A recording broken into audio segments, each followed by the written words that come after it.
Bien, tu fais, visiter les Kamalobana et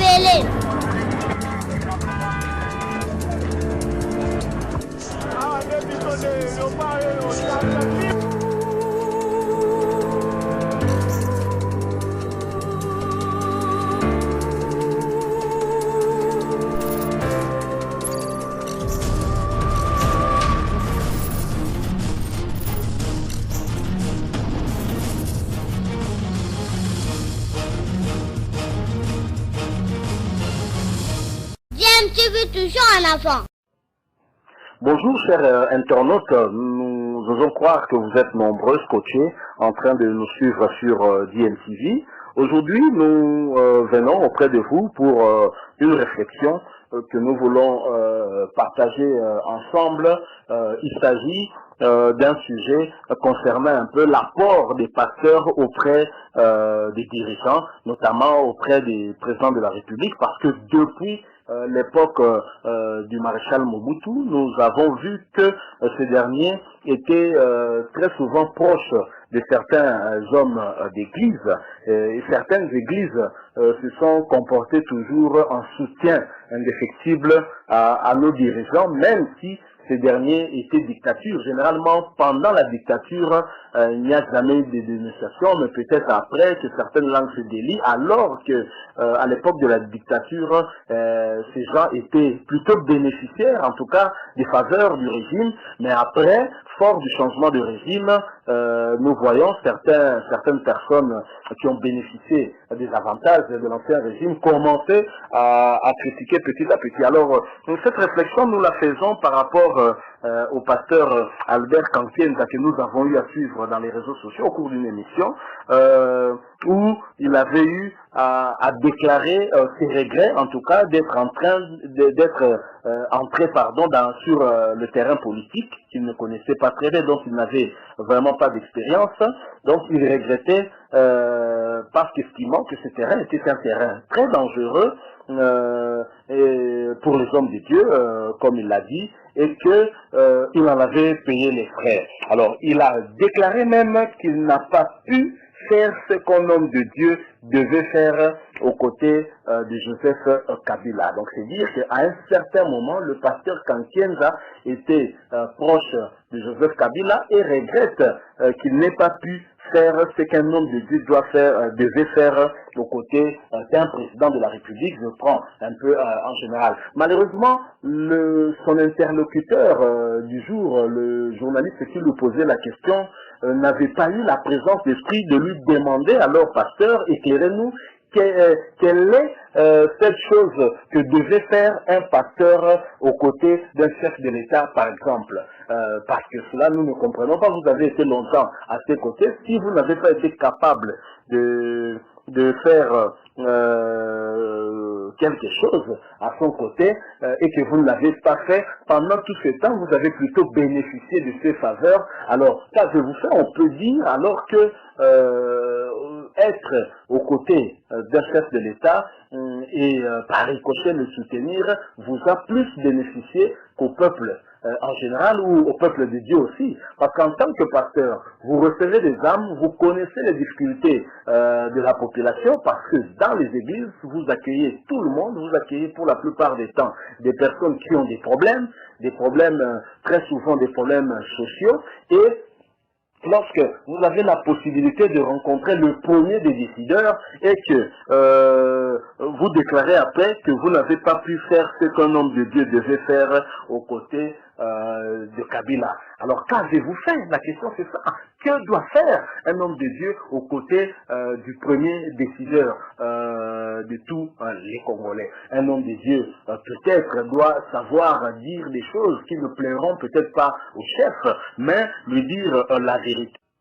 Et non toujours marcher dans sa vision, même si celle-ci conduit les pays aux ruines. Et cela nous a un peu amené à porter cette réflexion, parce qu'en fait, si le pasteur Kankienza, lui au moins, a eu peut-être le courage de pouvoir parler de cette situation au moment où il était en tout cas très proche de Kabila, parce que nommé par Kabila, et qu'il n'a pas pu faire ce que devait faire un homme de Dieu auprès d'un chef.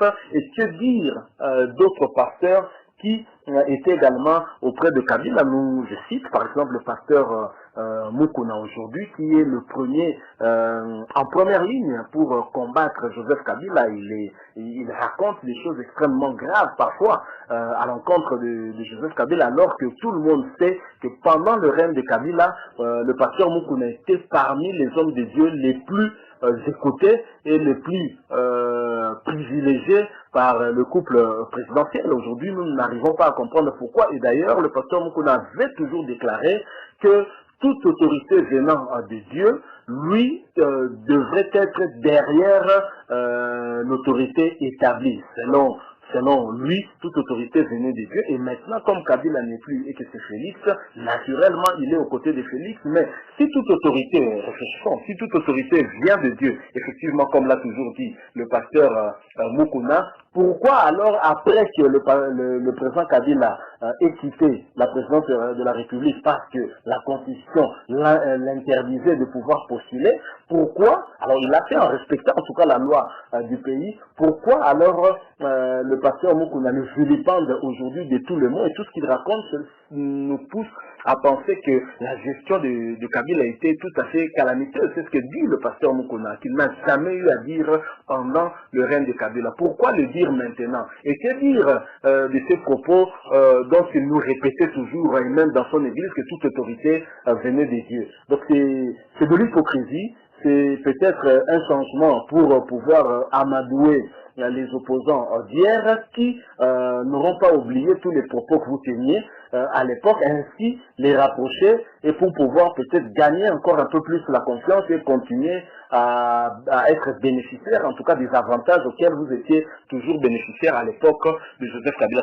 C'est un peu l'analyse que nous sommes en train de faire, et c'est à la population de pouvoir savoir discerner et faire la différence en tout cas du vrai et du faux. Donc voilà, le pasteur Kankiel, donc vous savez quelle importance avait ce pasteur, parce que pratiquement pendant tout le règne de Kabila, c'est lui qui conduisait l'une des grandes communautés des églises des réveils. Aujourd'hui, il est remplacé par le pasteur Sonny Kafout, alors qu'il dit après que Kabila ait quitté le pouvoir, qu'il n'a pas pu faire ce qu'un homme de Dieu devait faire auprès de Joseph Kabila. Qu'est-ce qui l'a empêché de le faire? Est-ce que c'est parce que se rapprocher de Kabila n'était pas un appel de Dieu? Est-ce que c'est parce que ce n'est pas Dieu qui lui avait demandé d'aller là-bas et qu'il était allé, il s'est entêté de lui-même, il a voulu jouer un peu à la politique et la politique l'a mangé? Moi je pense que le pasteur aurait dû peut-être creuser un peu plus et dire la vérité, et que l'attirance était peut-être par rapport à des avantages personnels, des facilités à avoir pendant le régime de Joseph Kabila. Et maintenant qu'il n'est pas là, je peux le dire parce que conscient de n'avoir rien fait, en tout cas pour pouvoir essayer de contribuer à l'amélioration de la situation du peuple, parce que vous étiez aux côtés du chef à un moment, il vous a donné son oreille et vous n'avez pas pu lui dire ce que Dieu aurait voulu que vous lui disiez. Donc c'est un peu malheureux que facilement les hommes de Dieu viennent après s'excuser, alors qu'ils sont conscients qu'à cette époque-là, ils n'avaient pas fait ce qu'il fallait sciemment. C'était un choix probablement pour tirer, par rapport à leur ego, pour tirer profit des avantages à titre tout à fait personnel et non pour toute la communauté. C'est un peu ce que nous reprochons toujours. Vous savez que nos églises, que ce soit même au niveau de l'église kimbanguiste, qui a toujours été proche des dirigeants, alors que vous avez par exemple Mobutu, proche de l'église kimbanguiste, Mobutu chassé par Kabila, donc Kabila opposant de Mobutu, chassé Mobutu parce que Mobutu était un dictateur. L'église kimbanguiste est toujours proche de Mobutu. Nous parlons de l'église kimbanguiste, on ne va pas faire une fixation, mais c'est un peu l'église en général, hein. Donc c'est ce que nous remarquons, mais on nous dit toujours que toute autorité vient de Dieu, mais qu'après le dirigeant part, on parle d'un dictateur. C'est pas juste que nous pensons que l'Église doit être sérieuse et réellement au milieu du village, même pas au milieu du village, parce que je n'ai jamais été d'accord avec ce concept, être en tout cas du côté du bien, parce que on peut pas être au milieu entre le bien et le mal, être du côté du bien. Donc le choix doit être clair. Et généralement ici, le bien peut aussi être incarné par le peuple, même si cela n'est pas toujours vrai. Donc voilà, la réflexion c'était un peu par rapport à cette émission, le pasteur Kantiens avait eu à faire, où il déclarait, ses regrets en tout cas, il disait que la politique était un terrain très dangereux pour les hommes de Dieu, il en a payé les frais et qu'il a regretté de ne pas avoir pu faire ce qu'un homme de Dieu devait faire aux côtés d'un chef de l'État comme Joseph Kabila, car lui était à ses côtés. J'espère que ce dire-là peut servir les hommes de Dieu aujourd'hui qui sont proches du président actuel, Félix Tshisekedi, que c'est l'ainsi dit l'Éternel qui doit primer et non chercher à plaire au chef. Et donc un prophète ne doit pas donner des fausses prophéties pour plaire au chef, il doit dire ce que Dieu lui a recommandé de dire. C'est tout simplement ça, on ne peut pas aller par quatre chemins. Donc voilà un peu, c'est triste, alors que ces hommes de Dieu reçoivent toutes les souffrances des populations. Ils prient d'ailleurs pour que la situation des gens change, pour que les gens aient de la prospérité, pour que les gens aient une bonne santé, alors qu'en même temps, on n'a pas de bons hôpitaux, on n'a pas de bonnes écoles, même si on avait des écoles adéquates, mais le personnel enseignant n'est pas correctement payé, donc le travail ne se fera pas normalement. C'est un peu tout ça, et les hommes de Dieu reçoivent le tout. Ils ont une extension des problèmes de la République. Et si vous avez l'opportunité de pouvoir rencontrer le chef de l'État, il est mieux de pouvoir lui dire la vérité, rien que la vérité, et non lui dire ce que ses oreilles veulent entendre, et donc bénéficier des faveurs de sa présidence. Ça, c'est vraiment triste. C'est ce que nous avons toujours remarqué avec nos hommes de Dieu qui ont toujours été du côté du dirigeant et non du côté du peuple. Ce n'est pas forcément le côté de la vérité. Merci beaucoup. Nous espérons que vous avez été nombreux à nous suivre. Si vous avez aimé cette vidéo, laissez-nous un j'aime. Et si vous n'êtes pas encore abonné sur cette chaîne, abonnez-vous et cliquez sur la cloche qui apparaît à côté pour ne rien manquer de nos vidéos. DMTV vous dit au revoir avec promesse de vous retrouver très bientôt. Au revoir.